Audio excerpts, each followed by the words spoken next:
जहां शिर्क और इंसानी पस्ती की तमाम हदें पार हो चुकी थी। और जब हजरत इब्राहीम अलैहिस्सलाम ने उन्हें बुत परस्ती से रोका और तौहीद की दावत दी, तो हजरत इब्राहीम अलैहिस्सलाम की दावत को मुखालफत और दुश्मनी तस्वुर किया जा रहा था। सूरत हाल बहुत संगीन और संजीदा नौइयत इख्तियार कर चुकी थी। उधर हजरत इब्राहीम अलैहिस्सलाम भी मजीद संजीदा हो गए। हजरत इब्राहीम अलैहिस्सलाम की तमकीद को नजरअंदाज करना किसी तौर पर गवारा नहीं था और अपनी दावत के तीसरे मरहले में दाखिल हो गए। पहला मरहला ऑब्जर्वेशन का था, दूसरा मरहला आर्ग्यूमेंट का था, अब तीसरे मरहले में दाखिल हो रहे हैं दलील के जरिए। तो अक्ली और फिक्री सतह पर बुत परस्ती को मात दे चुके थे, अब सिर्फ अमलन बुतों को तोड़ना बाकी था।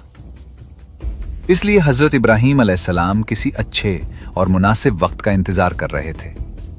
कुछ ही अरसे बाद वो मुनासिब वक्त आ गया। यह कौम के त्यौहार का दिन था। इस दिन सारे लोग शहर के बाहर जमा होकर अपना त्यौहार मेले की सूरत में मनाते थे। हजरत इब्राहीम अलैहिस्सलाम ने इस मौके को गनीमत जाना। तमाम लोग शहर के बाहर थे। आप अलैहिस्सलाम उनके बुतखाने में दाखिल हुए और कुल्हाड़े से सारे बुत तोड़ डाले। बड़े बुत को छोड़ दिया और कुल्हाड़ा बड़े बुत के कंधे पर लटका दिया। जब लोग मेले से वापस आए और अपने बुतों को टूटा हुआ देखा जो जमीन पर औंधे पड़े हुए थे, तो चीख व पुकार मच गई। ये क्या हुआ?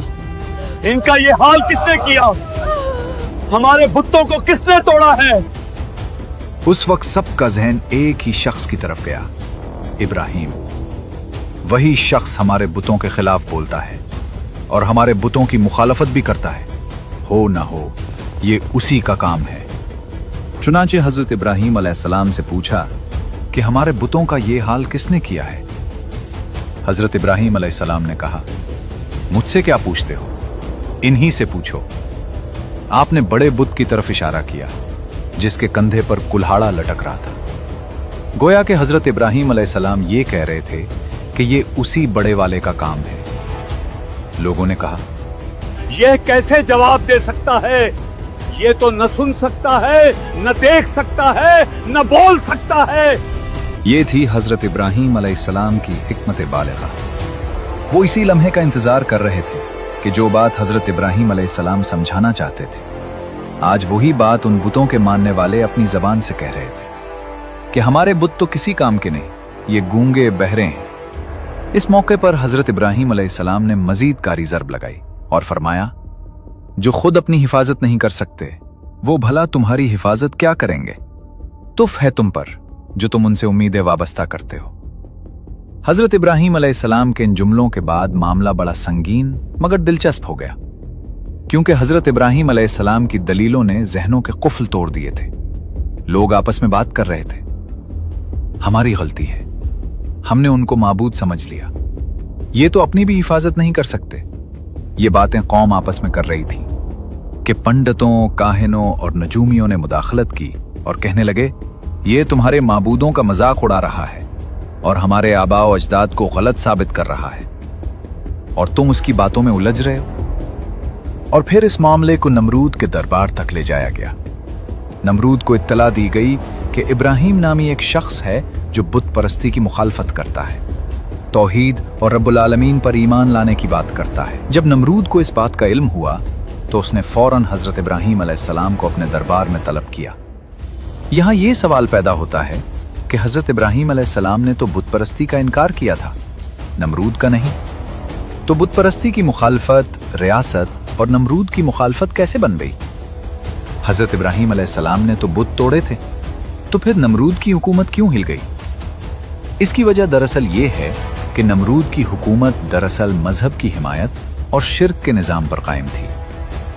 इसलिए जब हजरत इब्राहीम अलैहिस्सलाम बुतों की मुखालफत करते थे तो ये मुखालफत बिलवास्ता नमरूद की हुआ करती थी। जब हजरत इब्राहीम अलैहिस्सलाम बुतों को झूठा साबित करते थे तो खुद ब खुद नमरूद के खुदाई के दावे झूठे पड़ जाते थे। इसलिए नमरूद फिक्रमंद हुआ और उसने हजरत इब्राहीम अलैहिस्सलाम को अपने दरबार में तलब किया। नमरूद ने हजरत इब्राहीम अलैहिस्सलाम से मुतकब्बिराना लहजे में कहा, मैंने सुना है कि तुम किसी रब की बात करते हो, असल में तो खुदाई मेरे पास है। तुम किस रब की बात करते हो? हजरत इब्राहीम अलैहिस्सलाम नमरूद के दरबार में हैं। हर तरफ सिपाही, पहरेदार और ताकत का दबदबा है। मगर हजरत इब्राहीम ने बेखौफ व खतर पूरी जुर्रात से कहा, मेरा रब वो है जो जिंदगी देता है और मौत देता है। असल में तो हजरत इब्राहीम का मकसद ये था कि खुदाई का हकदार और सजावार वही है जो हर चीज को अदम से वजूद में लाने पर कादिर है। मगर नमरूद चूंकि उस पर कुदरत नहीं रखता था, तो उसने भरे दरबार में एक खेल खेला और उसने 2 कैदी बुलवाए। उनमें से एक को कत्ल कर दिया और दूसरे को आजाद कर दिया। कहने लगा, देखा, मैं भी मौत और जिंदगी देता हूं। जब हजरत इब्राहीम अलैहिस्सलाम ने देखा कि नमरूद अपने इख्तियारात की बदौलत असल बात को किसी और तरफ ले गया, तो हजरत इब्राहीम अलैहिस्सलाम बड़ी समझदारी और जुर्रात के साथ मामले को जमीन से आसमान की तरफ ले गए और एक और सवाल कर दिया। फरमाने लगे, मेरा रब वो है जो सूरज को मशरिक से निकालता है। अगर तू रब है तो सूरज को मगरिब से निकाल कर दिखा। ये बात सुनकर नमरूद के होश उड़ गए। वो हक्का बक्का रह गया, क्योंकि आसमान में उसके पास कोई इख्तियार नहीं था। नमरूद से ये बात बर्दाश्त ना हुई और उसने गुस्से में आकर कहा, इब्राहीम को आग में डाल दिया जाए, उसे निशाने इबरत बना दो, उसके लिए खौफनाक आग तैयार की जाए। हमेशा से यही होता आया है कि जब दलील जीत जाती है और ताकत हार जाती है, तो गुफ्तगू जबान के बजाय तलवार से होने लगती है। ताकत का इस्तेमाल धौंस और धमकी से काम लिया जाता है। नमरूद के इस रवैये के बारे में अल्लाह ताला ने कुरान में फरमाया, क्या तुम उस शख्स को नहीं देखते जो इब्राहीम से उसके रब के मामले में झगड़ा करता है?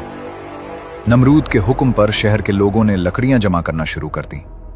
कई दिनों तक एक खुले मैदान में लकड़ियां जमा की जाती रहीं।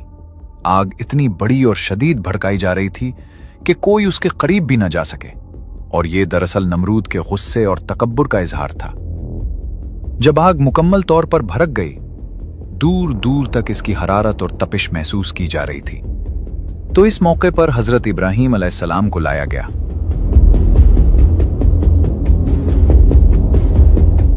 मंजनीक के जरिए हजरत इब्राहीम अलैहिस्सलाम को इस आग में फेंक दिया गया। ये सारा तमाशा शहर के लोग अपनी आंखों से देख रहे थे। नमरूद भी अपने लश्कर और मशीरों के हमरा ये मंजर देखने के लिए बेताब था। जब हजरत इब्राहीम अलैहिस्सलाम को आग में फेंक दिया गया, तो अल्लाह ताला ने आग को हुक्म दिया, ए आग, मेरे बंदे पर ठंडी और सलामती वाली हो जा। अल्लाह ताला के हुक्म के बाद आग ने अपनी खासियत तब्दील कर दी। आग का काम था जलाना, मगर वो तब जलाती है जब खालिक़ कायनात का हुक्म हो, और अगर अल्लाह का हुक्म ना हो तो आग कभी नहीं जला सकती। यही बात नमरूद को भी समझाना मकसूद थी कि दरअसल खुदा वही है जिसके हुक्म के ताबे सारी कायनात है। झूठे दावे करने से कोई खुदा नहीं बन जाता। अल्लाह के हुक्म से आग हजरत इब्राहीम अलैहिस्सलाम पर गुलो गुलजार हो गई। आग ने आपको नहीं जलाया, आग बिल्कुल बेअसर हो गई। हजरत इब्राहीम अलैहिस्सलाम उस आग में चल फिर रहे थे, और देखते ही देखते पूरी कौम के सामने हजरत इब्राहीम अलैहिस्सलाम बहुत पुरसुकून तरीके से उस आग से बाहर आ गए। लिबास भी सलामत है, जिस्म का हर हिस्सा भी सलामत है। लोग आपस में बातें करने लगे। ये क्या हुआ? ये कैसे मुमकिन है? इस पे आग ने असर ही नहीं किया। ये तो बिल्कुल सलामत वापस आ गया। उधर नमरूद ने जब ये मंजर देखा, उसके चेहरे से एक रंग आता और दूसरा जाता। उसे समझ नहीं आ रहा था कि अब वो क्या करे। ये नमरूद के लिए बहुत बड़ी शिकस्त थी। वो कुछ नहीं कर सकता था। वो दलील से भी हार चुका था और ताकत से भी अब हार चुका था। जब उसने देखा कि मैं इब्राहीम अलैहिस्सलाम का कुछ नहीं बिगाड़ सकता, तो उसने चालाकी इख्तियार की और सियासी बयान देने लगा। कहने लगा, ये तो कोई जादू है। अब मैं इब्राहीम को अपनी रियासत से बेदखल कर दूंगा। ये बयानिया इसलिए जारी किया ताकि कौम डरी रहे। मगर नमरूद का गरूर आज खाक में मिल चुका था। उसने इबरत हासिल करने के बजाय, अल्लाह के नबी की बात मानने के बजाय सरकशी इख्तियार की। बेलाखिर जब नमरूद की इबरतनाक मौत हुई, तो उसका गरूर उसके साथ दफन हो गया। मुफस्सिरीन ने नमरूद की मौत का वाक़या भी जिक्र किया है। अल्लाह ताला ने नमरूद को एक निहायत ही हकीर मखलूक मच्छर के जरिए मौत दी। एक मच्छर जो नमरूद की नाक के जरिए उसके दिमाग तक दाखिल हो गया और फिर नमरूद को शदीद सरदर्द रहने लगा। उसने इलाज की बड़ी कोशिश की। तुम्हारी दवा बेकार है हकीम, ये दर्द नाकाबिल बर्दाश्त है। मैं समझ नहीं पा रहा मेरे बादशाह। मगर दर्द से छुटकारा न मिला। जब वो दर्द से तड़पता था तो अपना सर दीवार पर मारता। कभी मुलाजमों से कहता कि उसके सर पर किसी भारी चीज से मारा जाए जो नरम भी हो, तो मुलाजिम उसके सर पर चप्पल या जूते मारा करते थे और उसे उससे वक्ती आराम मिलता। दर्द में थोड़ी देर के लिए कमी वाक़ई हो जाती। तवील अरसे तक वो इसी तरह अपने मुलाजिमों से जूते खाता रहा और बेलाखिर एक वक्त आया कि जूते खाने की वजह से उसकी मौत वाक़ई हो गई। अल्लाह ताला ने नमरूद की मौत को निशाने इबरत बना दिया। हज़रत इब्राहीम अलैहिस्सलाम की ज़िंदगी से हमें यह सबक मिलता है कि तकलीद ज़रूर करनी चाहिए, मगर अंधी तकलीद किसी की भी नहीं कर सकते। अगर इंसान हकीकत पसंद हो तो हिदायत और खैर का शऊर खुद इंसान के अंदर मौजूद है। इंसान इसलिए नहीं भटकता कि उसे सच नहीं मिलता, बल्कि इसलिए भटकता है कि सच उसे पसंद नहीं आता। हज़रत इब्राहीम अलैहिस्सलाम की ज़िंदगी अल्लाह से मोहब्बत, कामिल एतमाद और खुलूस से इबारत है। उन्होंने अल्लाह की मोहब्बत के दावे नहीं किए, बल्कि हर आजमाइश और इम्तिहान में पूरा उतर कर मोहब्बत इलाही का अमली सबूत पेश किया।